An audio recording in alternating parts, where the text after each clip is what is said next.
Bonjour, c'est LT Survival. Cette semaine, on a une vidéo français en premier, plutôt qu'une vidéo anglophone et ensuite français. J'ai eu de la difficulté avec ce que j'ai filmé pour vous faire une vidéo sur les nœuds. Le setup que j'avais n'était pas correct. J'avais quand même de la bonne information dedans, mais pas ce que je voulais atteindre. Fait qu'aujourd'hui, on va voir, je réutilisé un petit vidéo que j'avais fait pour les cadets cet hiver ou l'hiver passé afin de démontrer quelques nœuds. Ce n'est pas les 5 premiers que je voulais démontrer, mais on va revenir sur les autres par la suite. Donc, on va voir le nœud de chaise ou ball-line, bouline, là, des fois qu'on appelle, le nœud du pêcheur simple et double et le demi-nœud coulissant double. On vous revient après ceci.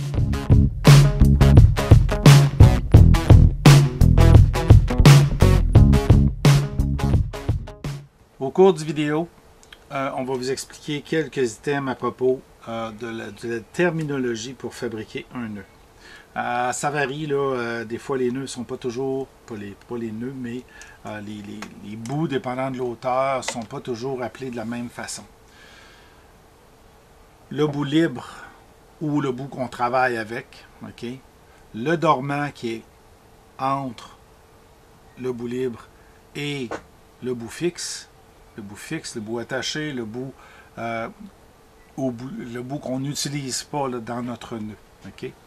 Alors, on va souvent travailler avec le bout libre, puis avec le dormant. Avec le dormant, on va souvent faire des boucles, et dans ces boucles-là, il y a une façon de le croiser. Je vais vous montrer ça dans le petit vidéo qui suit. On commence par le nœud de chaise, nœud de bouline.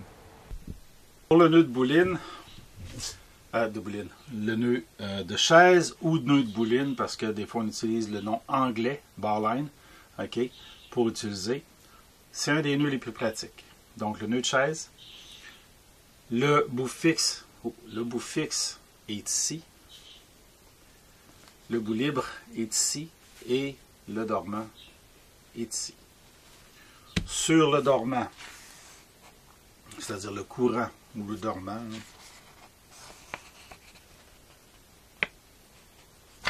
Okay. Donc, sur le courant, on va créer une boucle. Quand on crée une boucle, on passe toujours par-dessus la ligne fixe. Toujours, toujours, toujours. Donc, si je crée une boucle, je vais vous fermer. Okay. J'essaie de vous le rendre le plus visible possible. Donc, ici, on vient de passer par-dessus, okay, pour créer une boucle. Une fois qu'on a une boucle de créer, je l'ai pris en main. Okay. On a notre boucle ici créée. On prend notre bout libre, okay, et c'est l'histoire du petit lapin. Au printemps, quand le lapin se réveille, je ne sais pas si vous l'avez déjà entendu, mais au printemps, quand le lapin se réveille dans son terrier, ben, il va aller voir si c'est libre dehors. Fait qu'il sort la tête du terrier. Il dit oui, c'est libre. Fait que comme il y a des choses à faire, ben, il va aller en arrière de l'arbre. L'arbre, c'est notre bout fixe ici. Il sort du terrier, il va en arrière de l'arbre, derrière l'arbre. Et une fois qu'il a fini sa besogne, il revient dans son terrier. Je vais changer de main juste pour que ça soit plus facile à voir. Derrière l'arbre, et il revient dans le terrier. OK? Donc, on se ramasse. On tient un petit peu la loupe ici. On tire sur ce bout-là et sur les deux autres qui sont parallèles. Et notre nœud va se serrer avec une boucle permanente. OK, je vais reculer un petit peu. OK, donc une boucle permanente. On vient de faire le nœud de chaise.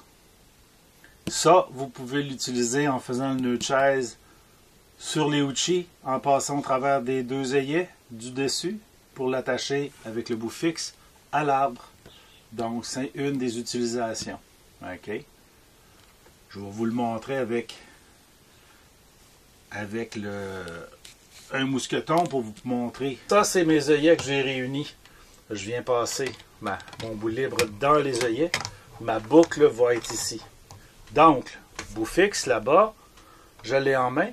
Je crée une loupe. OK?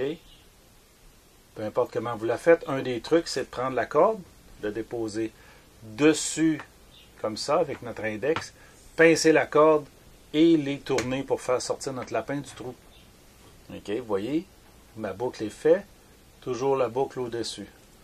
Je sors le lapin autour de l'arbre, il revient dans l'arbre, et quand je tire les deux cordes ensemble, voilà.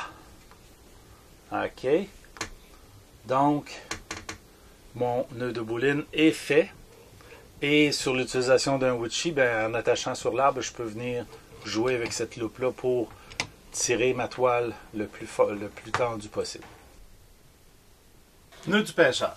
Le nœud du pêcheur simple, parce qu'on aura la forme double tout à l'heure, est relativement simple.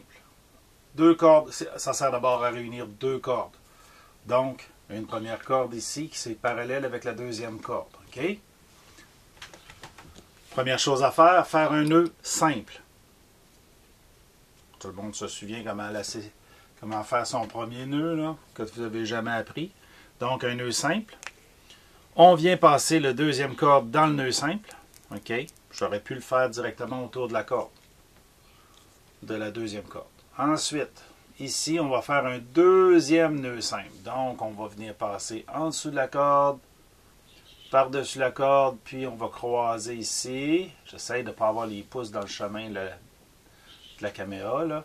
Donc, j'ai croisé sous la corde, je reviens au-dessus, former ma boucle qui passe par-dessus ici. Je tourne autour. OK, comment faire un nœud simple. Et là, je l'attache serré pour ensuite faire la même chose, serrer le deuxième. Une fois que les deux sont serrés, je les rapproche et je tire. Là, je ne les ai pas fait très serrés parce que c'est très difficile à défaire. Une fois que c'est terminé, une fois que la tension a été mise là-dessus, c'est fort probable que vous ne serez pas capable de le défaire, à moins que vous soyez chanceux, là. Puis, vous allez devoir couper les bouts de corde. OK? Donc, c'est un nœud qui est permanent. Ça permet d'attacher deux bouts de ligne. C'est utilisé en pêche pour quand on veut faire un avançon et sa ligne principale. On va utiliser ce nœud-là ou le nœud de pêcheur double. J'ai deux cordes parallèles. Je prends beaucoup de cordes, une bonne quantité de cordes là, parce qu'on va faire un premier nœud. OK, voici notre premier nœud qui normalement, nœud du pêcheur ordinaire, on viendrait ici. Mais là, on va refaire un deuxième tour. On va jumeler les boucles que je tiens ici. On va passer au-dessus de la corde et on va revenir dans le centre des deux boucles. Une fois que ces deux boucles-là, vous voyez, on a comme un double. On va aller faire notre double nœud. Voilà. Et là, on a la première moitié du nœud. Là, on va faire la même chose de l'autre côté. C'est à l'envers. Donc, on va venir jumeler ici les deux boucles. On va passer autour. Et ensuite, on va venir passer à l'intérieur. Puis, on va serrer. Et encore une fois, on a le même nœud que l'autre côté. OK? Puis là, on va les réunir. Voilà. Ça, c'est le nœud du pêcheur double. Le nœud est un petit peu plus fort, mais il est tout aussi difficile à défaire. Donc, ça sera peu probable que vous ayez besoin d'en faire un double comme ça. Mais c'est bon à savoir là, au niveau de la façon dont on attache ces nœuds-là. Pour créer le nœud, la boucle coulissante, il faut d'abord créer la boucle. La boucle qui va nous servir, qui va rester où on va en passer quelque chose. Par exemple, faire un collet. Techniquement, avec une corde comme ça, on peut faire un collet. Ça dépend de comment vous allez serrer votre nœud. OK? Donc, j'ai créé une boucle et j'ai mon bout libre. Je vais m'en donner un petit peu plus. J'ai mon bout libre qui est là. Je replace ma boucle. Donc, là, je viens la pincer avec un doigt et mon pouce. OK? Ça va être important parce que sinon, on va échapper notre nœud, puis ça va être difficile à travailler. Le reste de la main, là, il fait juste supporter légèrement la boucle pour qu'on maintienne la boucle. On va tourner autour de notre index. Une première fois, on a un tour. On va faire un deuxième tour. C'est le même nœud que là, pour le nœud du pêcheur double. OK? Puis ensuite, on va venir passer dans les deux cordes à la place de notre index. OK? Je vais juste le sortir de l'autre côté. Donc, une fois que j'ai mon nœud, je vais prendre la partie qui n'est pas coulissante, c'est-à-dire la partie qui va coulisser, puis la même corde, c'est la même corde, là, celle qui a fait le nœud, le bout libre est ici. Ça, c'était le bout libre que j'ai enroulé. Et là, je vais serrer mon nœud. OK?